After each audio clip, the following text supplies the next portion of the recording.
او دا دومره ستمونه به په خپله ته برداشت کړي، دا دومره ستمونه به په خپله ته برداشت کړي، میندې دی نو ولې ګناهګار دی بچنګیا. ډېره مننه.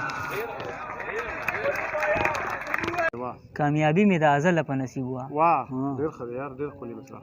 کامیابي مې د ازله په نصیب وه، ګنې ډېرې دې وهلې را لخپې وي. هاي هاي هاي واه ډېر ښکلی شعر دی. ښې ډېرې پیسې وي ها پاتې کړې رانه، ښې ډېرې پیسې وي په سینه پورې نیولې مې رښتې وي. واه پاتې کړې رانه ښې ډېرې پیسې وي په سینه پورې نیولې مې رښتې وي، او د هغو سره د دې وطن هدې وي، د هغو سره د دې وطن هدې وي چې په زړونو کې یې تکې تورې شپې وي.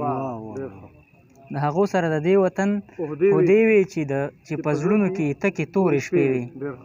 کامیابي مې د ازله په نصیب وه. واه ډېر ښه دی یار، ډېر ښکلي مثال.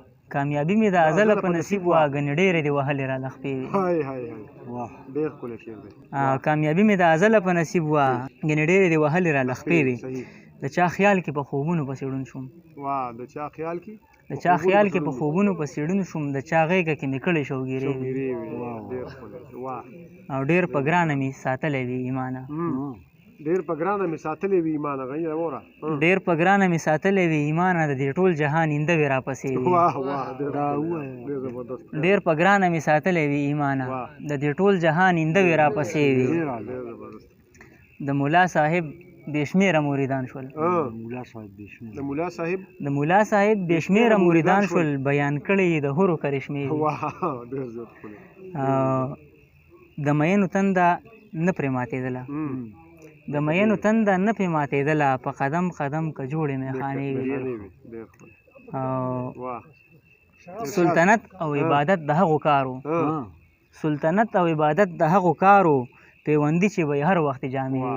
ډېر زبردست، ډېر ښکلی، ډېر مزېدار.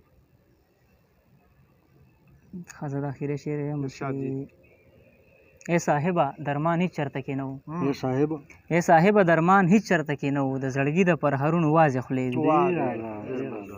مننه. په دې وطن مهرباني، په دې وطن کې دغسې سرکار دی بچنګیا، د حق وینا کوونکو لیدار دی بچنګیا. دا ته چې پکې ناست د مور په غېږ کې خبرې، ډاکټر صاحب دا ته چې پکې ناست د مور په غېږ کې خبرې، دا کټ خو دې د پلار په اوږو بار دی بچنګیا. او دا لر او بر د یو نکاح اولاد دی خو افسوس، دا لر او بر د یو نکاح اولاد دی خو افسوس، د یو بله جدا په کنډتار دی بچنګیا. مننه. دا لر او بر د یو نکاح اولاد دی خو افسوس، د یو بله جدا په کنډتار دی بچنګیا.